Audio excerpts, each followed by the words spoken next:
Well, bom dia, Carl Munson here with the Good Morning Portugal live stream, the YouTube channel, and the podcast. And it's great to be here this morning. Although I have to say, I'm a little bit groggy because I very nearly overslept.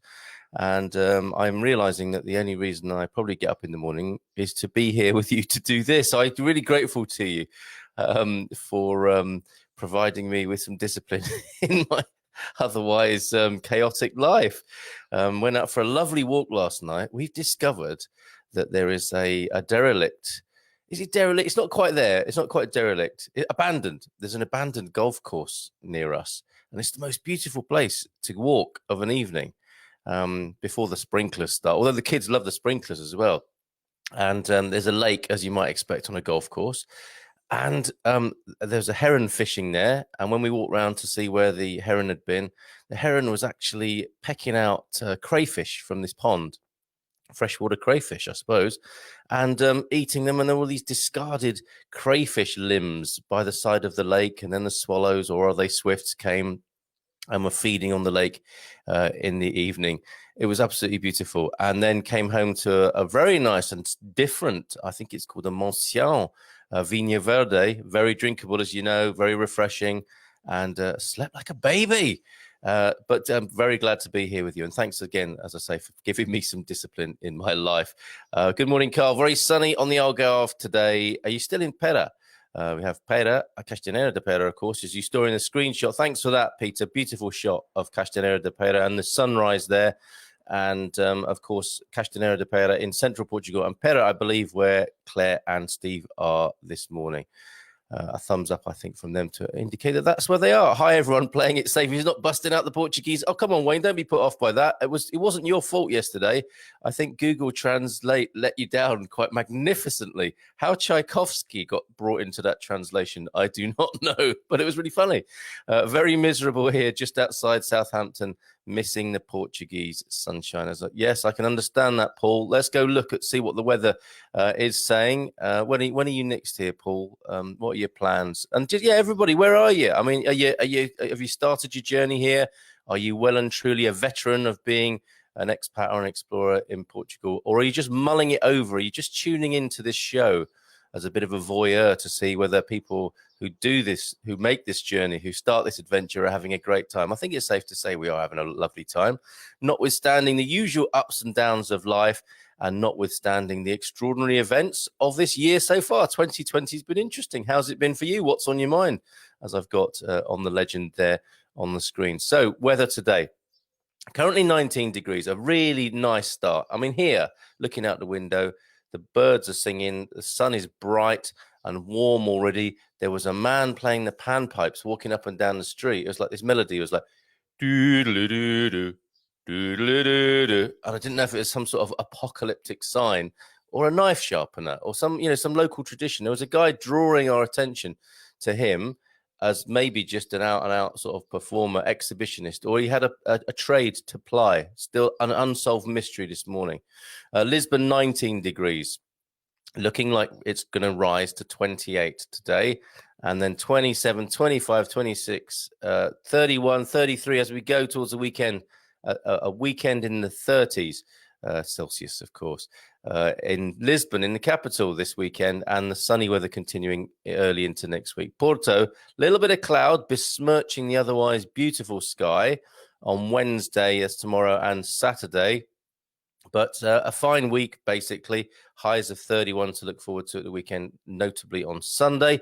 Coimbra, 30 degrees is the high to look forward to today. Currently 17. Bit of cloud tomorrow, possibly. But other than that, look at that. 37 forecast on Sunday and 35 next Monday. So very warm weather coming around the country. Faro, interestingly, cooler than Coimbra in the forecast for the rest of the week. Very nice, though, still. 28 degrees to look forward to today, 30 tomorrow, and around that for the rest of the week. But very nice, very sunny, not a cloud in the sky. Do let me know if you want me to tell you the weather in your district. You can still request the weather here on the Good Morning Portugal live stream. And if you're joining us for the first time, we are a service. We're a community. We are expats. We're explorers. We're diggers. We're dreamers. And we have a special fondness, I like to think, or is it just me, for creating a bit of a sustainable, self-sufficient life here on the beautiful land and environment that is Portugal. What's Portuguese? My goodness, lots of comments. Come back to those in just a moment. But I want to know what Portuguese for dad joke is. This in, I don't know if I should put your name to it, but I'm going to. Gary Austin, who's here with us this morning, sent me a joke this morning. That's why I'm asking what Portuguese is for dad joke. This is obviously to celebrate the fact that Liverpool are the Premier League champions, which we looked at on our new sport report, Expat Sport Report. We're going to do that every Saturday. Had a lot of fun with Calvin Avery. Be back again next Saturday, this coming Saturday. Oh, and a wine club as well. Busy Saturday coming up. Wine club in the evening. Beautiful red from Stabal. And it's Reds all the way. And Liverpool, the Reds, celebrating, of course, their win, becoming Premier League champions. And Gary sends in this joke as though to celebrate the fact, to underline the fact. Did you know the actor Yul Brynner was a lifelong Liverpool fan and never wore aftershave? That's right. You'll never wore cologne. Ooh, ouch. You know how cologne makes your eyes water sometimes, especially if you put it on after shaving? Well, that joke makes your eyes water a bit as well, doesn't it? Thank you for that, though, Gary. Any other dad jokes of that caliber, most welcome here in the comments. And let's see, Owen saying, hola, bon dia, lovely day ahead in Villa de Rey. I love these local weather forecasts. Oh, watch out, Anna Lucia is here. Morning, it's overcast and cloudy here in Cambridgeshire, waiting for September to get to Portugal. Yeah, how is that feeling? How's that looking? Oh, and of course, someone else we haven't heard from for a long time. Thank you, though, for that comment, and looking forward to having you back in the country, Anna Lucia. And, or is it Lucia? Oh, my goodness. That's the pronunciation, please. And I'm asking her how to even say her name. Still in South London. Damn, 2020. Hannah, we haven't heard from you for a while. Hope things are okay between you and your husband. Not that I or anyone else here is prying. But yeah, you, Anna Lucia. I am going to go with Lucia for now. Is it a s or a ch sound, Anna Lucia or Lucia? And Hannah kept us... not busy exactly, but informed and entertained, it has to be said, with your comments from the UK. And our heart goes out to you, Hannah. Hopefully we'll have you here under the Portuguese sun soon enough. And obviously Anna Lucia is coming back in September as well. Fantastic. Paul Williams, back in October for 6 months, but may make a house viewing trip in August. Talking of house viewings, someone's picked up and run with my idea. You know, those idea I was talking about a little while ago of the Portuguese real estate photos, and we should have a group where some of the more amusing photographs from the world that is Portuguese real estate get posted up. He's only gone and done it. He hasn't started a group, but he's collected some together. We've got to look at those, as well as looking at the Caipirinha cocktail, because it could be a COVID killer.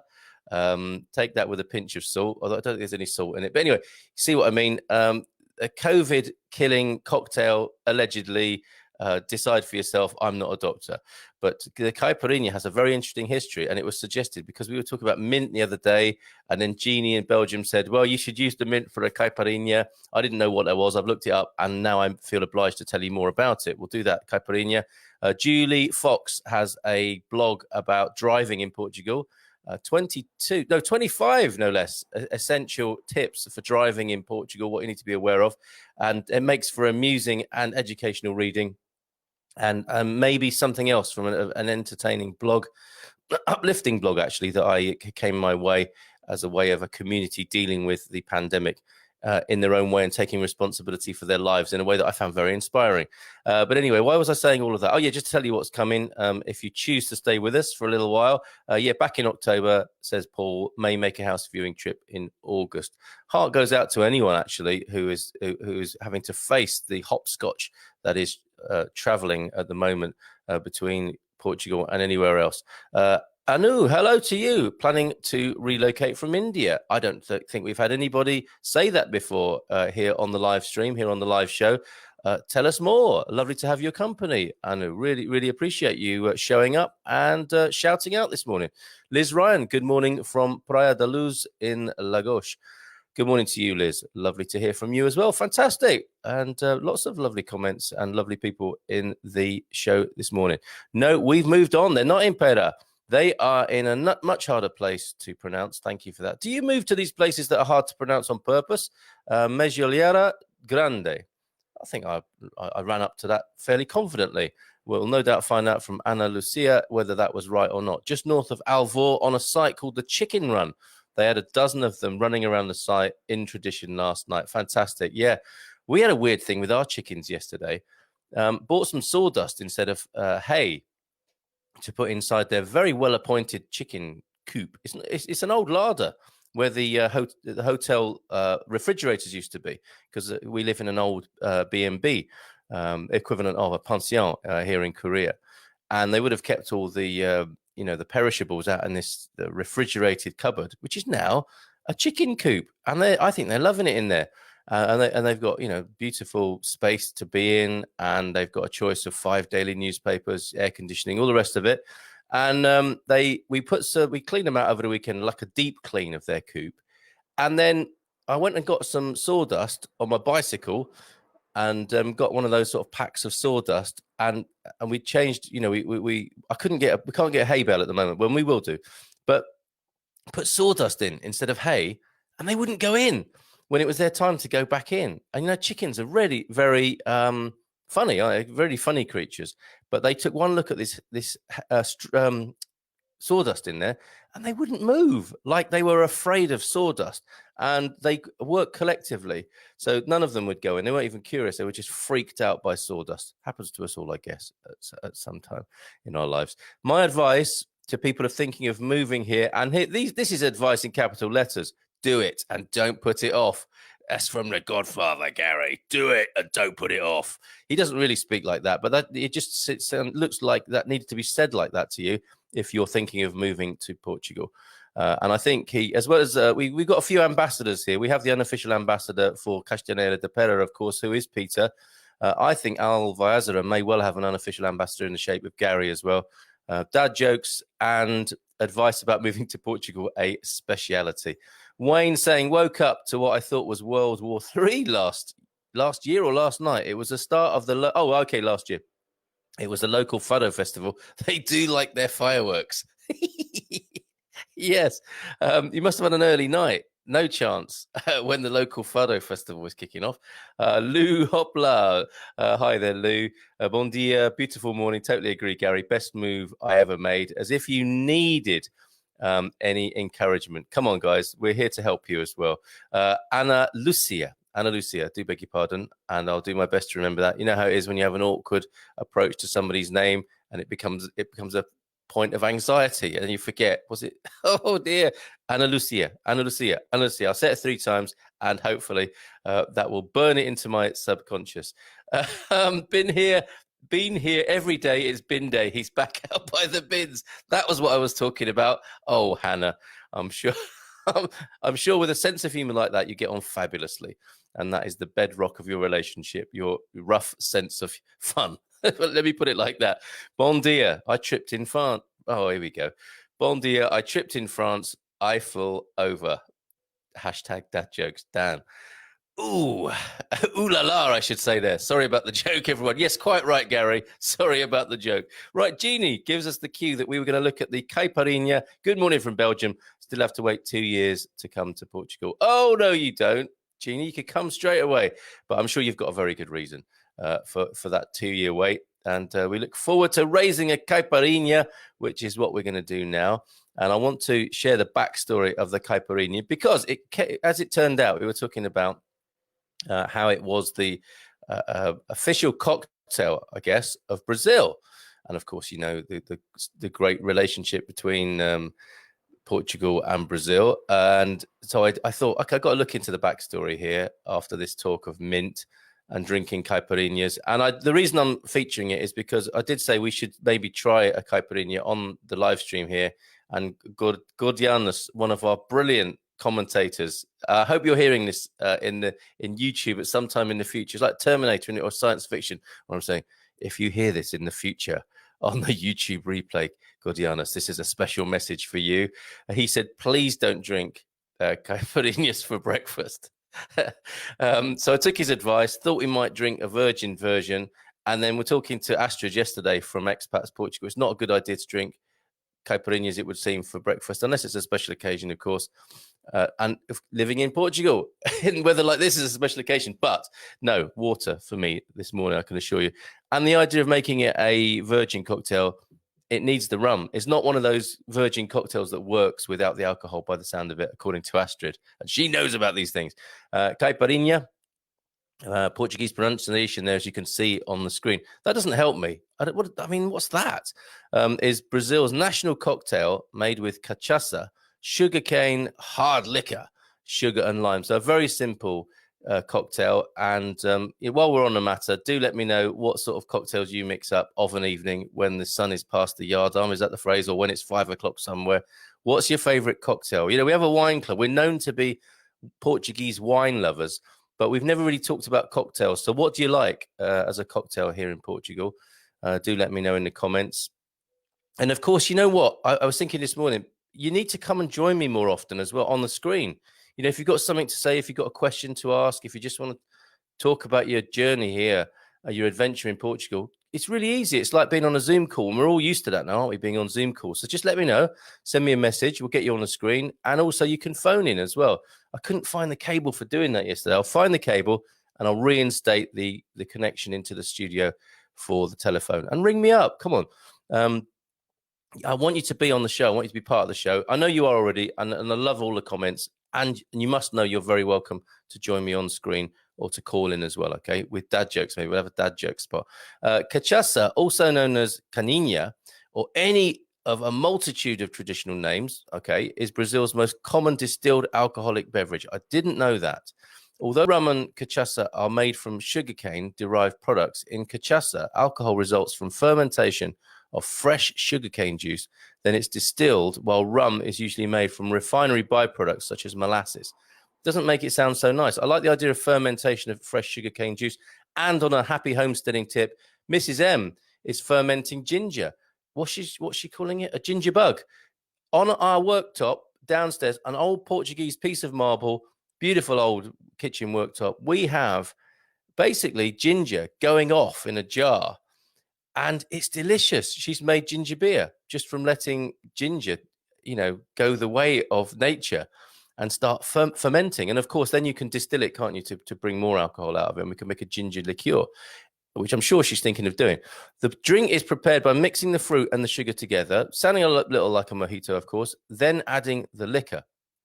This can be made in a single large glass to be shared among people. Okay, so from a jar or a pitcher, and then served in individual glasses. This is the interesting bit, especially the interesting bit, I think. Although the origin of the drink is unknown, one account says it came from about 1918, here we go, in the region of Alentejo in Portugal, with a popular recipe made from lemon, garlic, and honey, indicated for patients with the Spanish flu. And that's why I was making this COVID connection, because why is it that people take to alcohol to help with medical problems?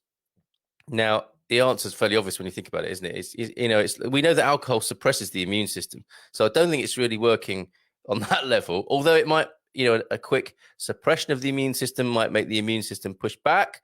There is that possibility.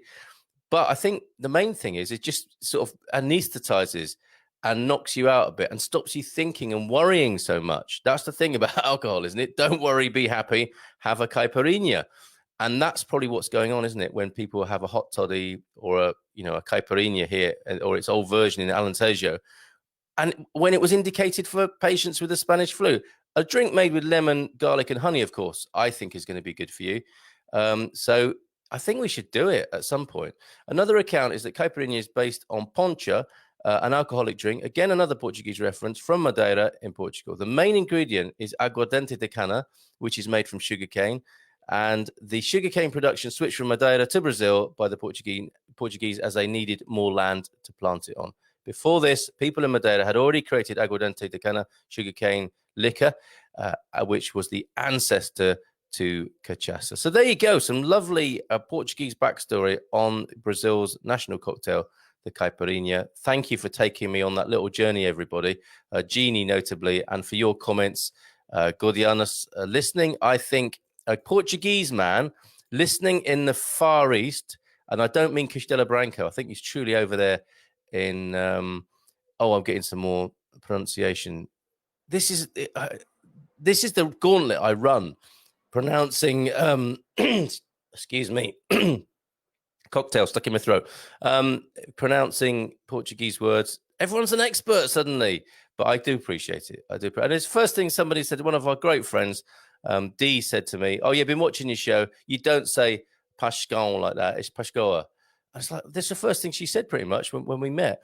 Anyway, let's have a look. Yes, Gary apologized for his joke, and so he should. Will Thompson, there he is. I'm sure Will's got something to say about whether the merits of alcohol when fighting infections and viruses and so on. What do you think of that? It's probably the garlic, the lemon, and the ginger, right? Well, just woke up, unsettled night. Good to tune in and see a friendly face over first coffee. I'm glad you're saying that, Will. And very lovely to have your company here too, as with Veronica. Morning to you, Veronica. Just add things until it tastes nice. That's Veronica's new book on cocktails. Just add things until it tastes nice. One recipe, basically. That's really simple. I'll cook breakfast. Fantastic. Yes. Marvelous, Owen.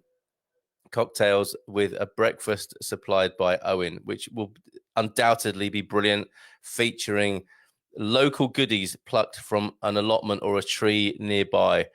Fantastic. I don't know if you're doing anything suggestions-wise with the red that we're trying on Saturday night, Owen. It'd be lovely if you join us again with your pairing suggestions for that. And, of course, cooking for us for a Good Morning Portugal get-together at some time as well. Very good morning from very sunny Fundão, by the sound of it. Good morning to you, Julie. Thank you very much for tuning in.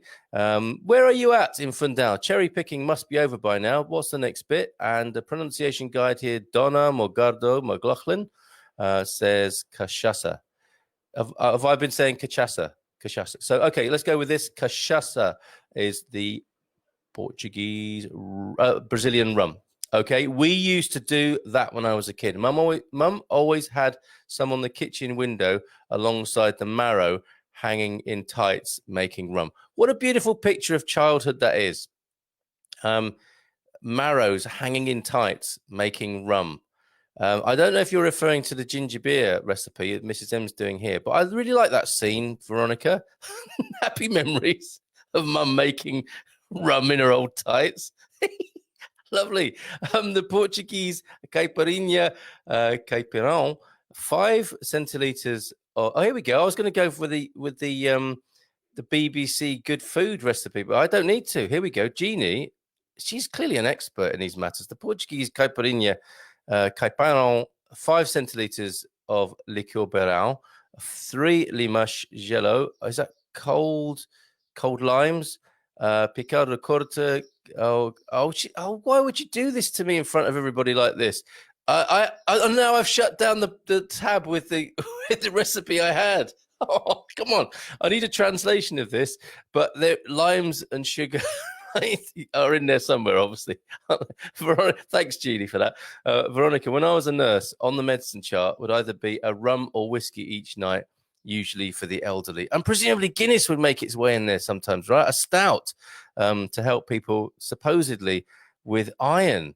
Incredible. So in your nursing days, on the medicine chart, it would either be a rum or a whiskey each night, usually for the elderly. That's amazing.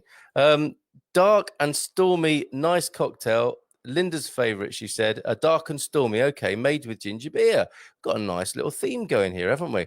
And all these fond memories of booze, part of everyone's childhood, it would seem. In my Navy days, I went out with the flu, got very suitably refreshed, and woke up with no refreshed, nice euphemism, and woke up with no flu symptoms at all. Just saying, not a doctor, but can't explain why. Yeah, maybe it's like a kind of complete wipeout of everything in your body when you blitz it with alcohol, including those bugs, and whatever. And there has, I mean, not even Donald Trump has come up with a booze-based recipe for COVID yet. I'm surprised to see a lack of that. Okay, thank you very much, everybody. Let's have a laugh now at a really, really good little blog post, which it would appear as I was the inspiration for it. Needs Improvement is the title of this blog from whythealgarve.com. Justice, my new friend Justice in the United States of America, or is he in Canada? That's a terrible diplomatic faux pas to make, isn't it? And it's not because I was going to say it's not because I'm guessing. I obviously am guessing. I really have exposed my ignorance there. I just can't remember where he said he was from. I know it's North America, but I can't remember if he's American or Canadian. And I do apologize in advance because Canadians don't like that up 'em. Anyway, needs improvement. It's a bit like us Aussies and New Zealanders, isn't it? Funny old world. Funny people, aren't we? Needs improvement. Now, here are some pictures of Portuguese properties. Look at that one. Carl Munson of the Good Morning Portugal podcast YouTube channel recently came up with the idea of collecting examples of bad real estate photos. I heard that and ran with it, says Justice. Blurry squares are masked agency watermarks. He doesn't want to out the agencies, unless, of course, it's Idealista, who thinks a fair game, I think. Here, look at this picture here. This is the main picture. I'm so sorry. If you're listening to this on the podcast, we're going to have to draw you into the... actually, call this up. whythealgarve.com/post/needs-improvement. Okay, and I will put that in the notes because you do have to see these whilst you're watching the podcast. Lovely old calendar at the back there, and a bit of a bed. Is that got left in the photo? A few old beers, some tools. That's a failed DIY experiment, I'm suspecting, on the table there. So he picked this up and ran with it. This is one case where you don't want to give credit. Of course, all of the photos were found on Idealista, but it's hardly their fault. Okay, a disclaimer for Idealista. Oh, my word! If you're eating your breakfast, do not look. In fact, Idealista offers a short YouTube video about how to improve real estate photos. It's in Portuguese, but it's clearly advice about staging. Admittedly, it would be very time-consuming and perhaps completely futile to try to stage some of these properties. So, here we go. God only knows what that bucket is for in the bathroom there, because there's already a lavatory bowl and a bidet and a shower tray. Not in the best condition, it has to be said, but also an additional bucket for other reasons. Make of that what you will. Use your imagination. I said before as well, there's usually a black bin bag in a photo. It's like it has to be in there for some reason. Like, this is the place to store old black bin bags covered in... and God knows what's in them, covered in cobwebs and dust and stuff. But there you go. That corner of that room, that's brilliant, isn't it? You'd want that in your property photos. This rather overshadowed vineyard. You could call that the vineyard, couldn't you? Shady vineyard. Should we interpret these as an estate agent might do? Cellar with potential, lots of storage room. That picture there, that one. This room lends itself to storing tables, either on their side or standing up, as well as an old display cabinet or wardrobe in the back, and your rope collection. Pretty good, huh?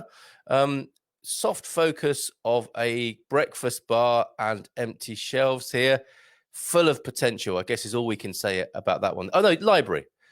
Why not have a kitchen come library? There you go. Look at this is maybe a really good house for people interested in the paranormal. You might expect Derek Acora, God bless his soul, to pop up. And this home especially good for hosting paranormal events. From that picture there, pre-tiled room. This is where you can put your kitchen, your bathroom fittings wherever you wish. Again, full of the P word, potential. Dark cave, worthy of Harry Potter experience in that picture there. Shaft of light, prison style cellar here, and on it goes. Justice, this is amazing what you've done here. And do we think it should be a Facebook group? I'm not sure. I think it is worthy of it. I've got beautiful wooden ceilings like this in the place that we're living in. And maybe this is why these photos are in, okay? Because you do want to see a beautiful ceiling like that, even if the photo isn't brilliant, I guess. And a single antique chair that looks like a scene from a Guy Ritchie movie, right? That someone's been roughed up, sat on that chair before they're bundled out of the many doors.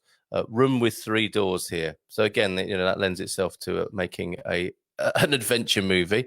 Or a gangster movie. And I suppose in this last one here that we're looking at, free kitchen roll and storage thrown in with this. and you can see that it might need rewiring. That's an honest, vulnerable, authentic shot of that property, isn't it? Showing you that maybe a rewiring job is in order because the cables are on the outside of the wall, not the inside of the wall. Marvelous, absolutely brilliant, Justice. I think definitely worthy of a Facebook group. Love that. Love what you've done there. Incredible. And the people are silenced, I think. In the comments here, looking at those, agog, is that the word? And responding to Wayne's insights, let's call it that, about how a good night out, getting refreshed, can get rid of the flu. We've been refreshed a few times, Wayne. Should we call it that? Let's get refreshed. Please get refreshed responsibly. Maybe I can come sooner. Apparently, they are short of good photographers. It is quite incredible, Jeannie, and I think a source of amusement, but also a source, like a sign of like honesty, frankly, as well. It's just honest, isn't it? This is what the house looks like. It's not, I prefer that to the other end of the spectrum. I mean, you would feel aggrieved, wouldn't you, and robbed if you go to a house that actually does look like that. But it's, as Justice says, it's all been staged and PR'd and hyped. Too much of that in the world. So, like, fair enough. It's honest. It's authentic. But maybe get rid of the old black bin bags, because they're never going to get included with the sale. Or are they? I think we should probably leave it there this morning, because I've been going on far too long, generally speaking, these recent mornings. I think it should be 30 minutes, this show. Let me know what you think. I will wish you a very good day, and I will carry over. I'll share with you just what we were going to talk about until we had such a good time, and time passed so quickly. But I'll just give you a teaser of this. Now, look, here's Julie Dawn Fox's very excellent blog. I wanted to share with you anyway. There she is. Let's just give you an introduction to Julie Dawn Fox, so I suspect we will speak to on the show at some time. There she is over on the right of your screen at the moment. For those of you without the visuals, it says, I'm Julie, a Brit living in central Portugal since 2007. So she knows a thing or two. My insider tips and resources have helped thousands of savvy travelers create unique itineraries. Let me help you find historical towns, traditional villages, stunning landscapes, and delicious Portuguese food and wine. What's not to love about a promise like that? Let's just go randomly to one of her 25 tips about driving in Portugal. I'm pulling, let's go to 13, shall we? Let's go to 13 and see what 13 says. And we'll come back to this in much greater detail later on. Some local authorities, she says, number 13, seem to invest lots of money on building unnecessary roundabouts and none on pavements, as in the money goes into roundabouts but not on pavements, which means that pedestrians are often forced to walk in the road. Yeah, we've all been there, I guess. Some do it through choice. Either way, as a driver, you should be on the lookout for people in unexpected places, especially during the annual pilgrimage of Fatima, when groups of walkers take to the highways. And they do in great numbers as well. So how many more? 12 more tips. 24 more tips to look at on another day. We'll let you enjoy this beautiful sunshine this morning here in Portugal. And thank you so much for your company this morning. It's like we showed the Portuguese property photos. They're not all like that, everyone. And everything's gone completely quiet. But let's leave it there. I wish you a fantastic day. Just Stephanie sneaking in at the end there. Bon dia and good morning, all from sunny and hot Tavira. So a lovely greeting and a little bit of a weather update to let you know that Tavira is very hot and sunny this morning as well. So thanks for your company, everybody. Nice to have a bit of a giggle. Keep those dad jokes coming. Keep your updates coming, where you are in this journey, whether you've been here a long time, as Julie Dawn Fox has been since 2007. She's got a lot to offer. If you've just started and you're full of that first flush of excitement of being here as an expat, an explorer, a digger, or a dreamer. And if you're outside the country, as Anu was this morning, who made contact from India. We're getting some lovely contact from people all over the world, from North America, from India. Someone is staying up in California. I don't know if you're with us this morning, but forgive me, I can't remember your name. We don't know each other well enough yet, but staying up late at night to listen to us here on the Good Morning Portugal show, which must be slightly weird in a way to be just saying Good Morning Portugal to someone who's just about to go to sleep in California. If that's the condition you're in, sleep well. Otherwise, over here in Portugal, have a great day. Bom dia. Atiamania, Atalogo, ciao for now.